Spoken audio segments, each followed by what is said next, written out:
Uno de los grandes problemas que ocasionó la pandemia por coronavirus es el consumo creciente de sustancias psicoactivas como el alcohol, el tabaco, drogas médicas y drogas ilegales.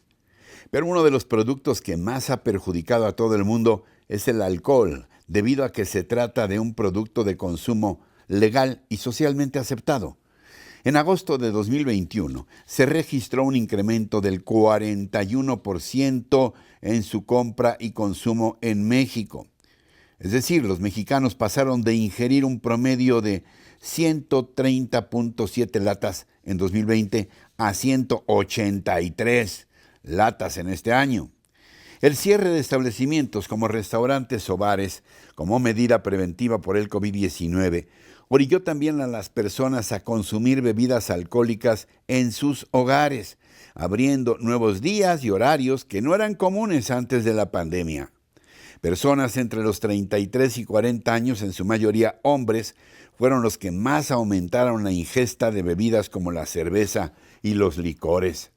Aunque las bebidas alcohólicas siempre han significado un foco rojo para la sociedad, recientemente la Organización Mundial de la Salud y la Organización Panamericana de la Salud realizaron una investigación donde se descubrió que un promedio de 85,000 muertes anuales entre 2013 y 2015 fueron a causa de esta sustancia psicoactiva. Cerca del 80% de las muertes en las cuales el consumo de alcohol fue una causa necesaria ocurrieron en 3 de los países más poblados de nuestro continente. Estados Unidos con un 36.9%, Brasil con 24.8% y México con 18.4%. Para comprender mejor esta situación, platiqué con el doctor Jorge Julio González, director de Coordinación y Vinculación de la Comisión Nacional contra las Adicciones, CONADIC.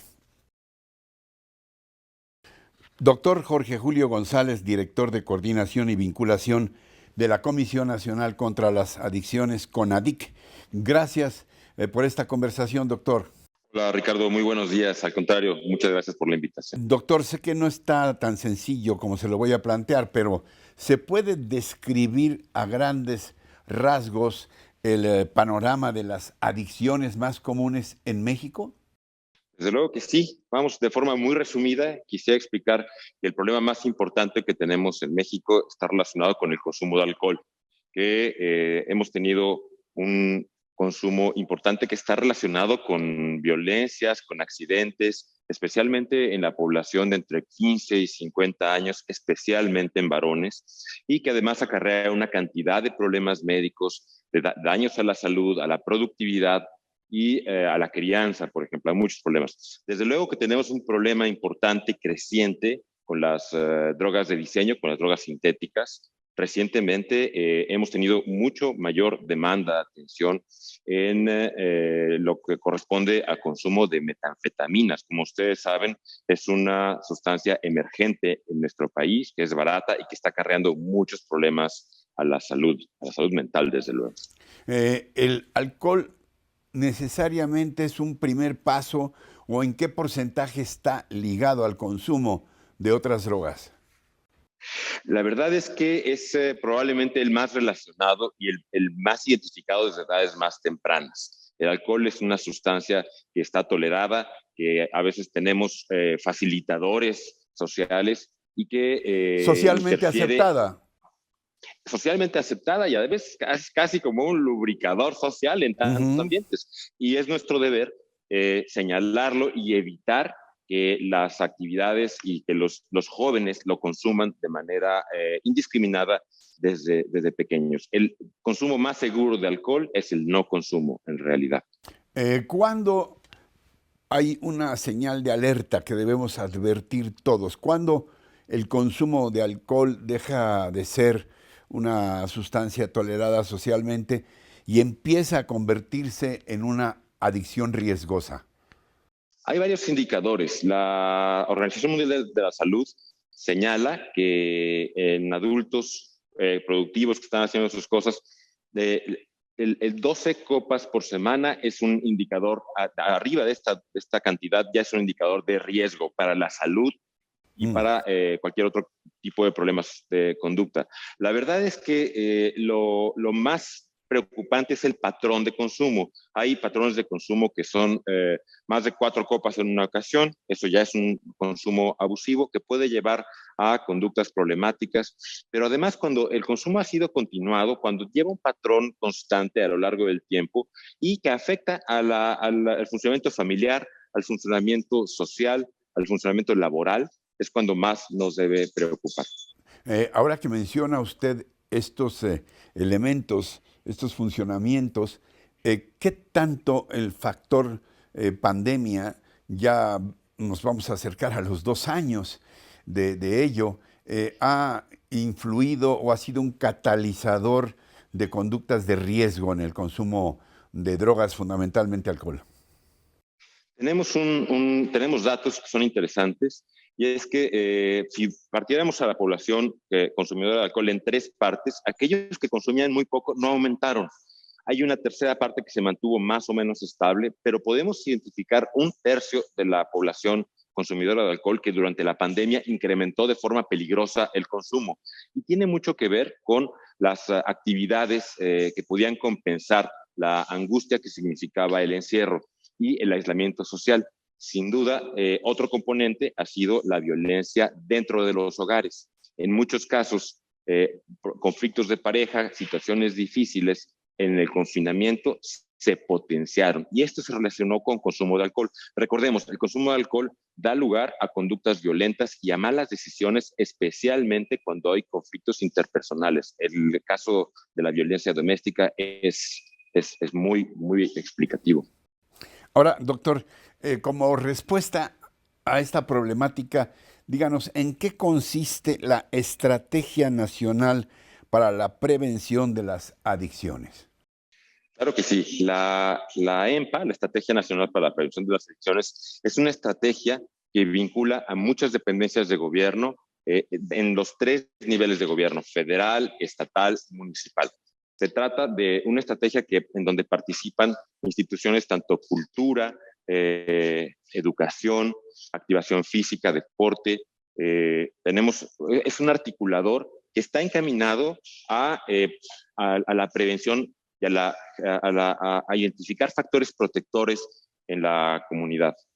¿Cuáles son los factores protectores? Pues justamente conductas de autocuidado, conductas de identificación de riesgos, fomentar la interacción entre los jóvenes, participar con buena comunicación intergeneracional. Factores protectores son todos aquellos que nos hacen más relevantes actividades de la vida y no tanto las sustancias. Es muy interesante que las sustancias toman terreno cuando se empobrece nuestra vida social, cultural y de interacción.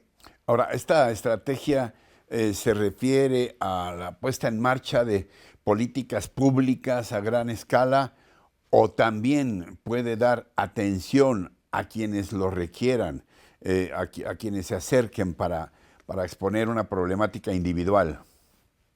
Incluye, claro, políticas públicas en donde estamos haciendo capacitación en todos los niveles posibles, tanto en escuelas, en diferentes ámbitos de trabajo, todo dirigido a que la prevención se base en información verídica, científica y participación comunitaria, desde luego. Nos queda claro que la prevención se hace desde la comunidad.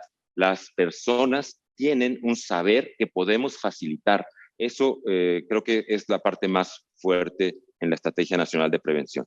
Y en cuanto a tratamiento o intervención, si alguien puede identificar que hay problemas con algún familiar, con algún amigo y no sabe qué hacer, pueden comunicarse a la línea de la vida, que es el 800-911-2000. Es un centro de atención telefónica 24/7, todo el tiempo está atendiendo y pueden dar información sobre problemas de salud mental, cómo manejar problemas relacionados con sustancias, a qué dependencias pueden dirigirse dependiendo de qué localidad, de qué región del país estén viviendo este problema, y con muchísimo gusto se puede atender desde allí. Ahora estamos viviendo en un mundo prácticamente digital. ¿También hay alguna página donde la gente que esté interesada se pueda informar sobre esta problemática, doctor? Claro que sí. La Línea de la Vida además trabaja en redes sociales, Instagram y Twitter y Facebook. Y tenemos la página de CONADIC en donde están todas las ligas a todas las otras dependencias y recursos de atención y de orientación en salud mental y en adicciones. ¿Qué le diría a quienes nos están viendo y escuchando y que de pronto puedan tener un temor, porque a veces estas cosas están ligadas a situaciones vergonzantes, no se quiere revelar una problemática de una persona cercana o de uno mismo? ¿Qué le diría a la gente que piensa que estos problemas de salud física y emocional pues no tienen remedio y ni modo, hay que cargar con esa cruz? Importantísimo. Tengo que decirles lo siguiente. No importa en qué momento del consumo se encuentren, siempre se puede hacer algo. La reducción de riesgos y daños es uno de los elementos más importantes. Podemos empezar en quien esté consumiendo, en quien haya tenido consumos experimentales, ocasionales. Lo importante es que podamos tener información precisa y que quien consuma pueda tener el apoyo de la comunidad apoyándose de información profesional que puede tener desde estos recursos. Algo más que puntualizar, doctor, nos quedan un par de minutos. Básicamente, que quien no consume, que no consuma en adelante. Si tienen alguna duda sobre lo que está ocurriendo en su comunidad, en su escuela, en su centro de trabajo, con muchísimo gusto podemos darles elementos de cómo iniciar la capacitación, cómo prevenir consumos problemáticos y cómo identificar problemas de salud mental, que es muy importante mencionar, preceden en más del 50% al consumo problemático de cualquier sustancia. Casi siempre es ansiedad, es depresión, son conflictos interpersonales, los que podemos atender aún antes de que venga un consumo problemático. Doctor Jorge Julio González, director de Coordinación y Vinculación de la Comisión Nacional contra las Adicciones, CONADIC. Gracias, doctor. Ha sido muy aleccionador y muy orientador platicar con usted. Muchas gracias, Ricardo. Que estén muy bien. Agradezco mucho la invitación.